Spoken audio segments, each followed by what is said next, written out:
Hello বন্ধুগণ, তো তোমরা এখানে দেখো আমি কিন্তু এখানে বাদাম নেড়ে দিয়েছি। এইটা হচ্ছে প্রত্যাশার বাবা কিনে নিয়ে এসেছিল। তো তার ভিতরে অনেক ময়লা ছিল, নোংরা ছিল, পোকা খাওয়া তার বাদাম ছিল। সেইগুলো কিন্তু সব আমি পরিষ্কার করে এখানে রোদ্দুরে ছাদের উপরে দিয়ে দিয়েছিলাম। আর এখন দেখো এই বাদাম থেকে কিন্তু তেল বেরিয়ে আসছে, তার মানে শুকিয়ে গিয়েছে, তাই আমি নিচে নিয়ে যাচ্ছি। আর এই যে ছাদে কিন্তু আমাদের বেলও নাড়া ছিল।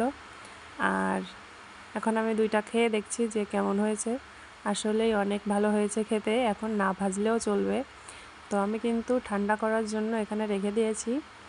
তারপরে এখন কড়াইতে দিয়ে দিলাম তেল। রাতের বেলা রান্না শেষে তেল দেওয়ার পরে তেলটা যখন গরম হয়ে আসছে তখন কিন্তু আমি এর ভিতরে বাদামগুলো ছেড়ে দিয়েছি। কিছুটা বাদাম অবশ্য আমি রেখে দিয়েছি কাঁচা, অল্প কিছু বাদাম রেখে দিয়েছি। আর এই যে এখন আমি নাড়াচাড়া করছি। তারপরে দেখো প্রায় আমার বাদাম ভাজাটা হয়ে এসেছে।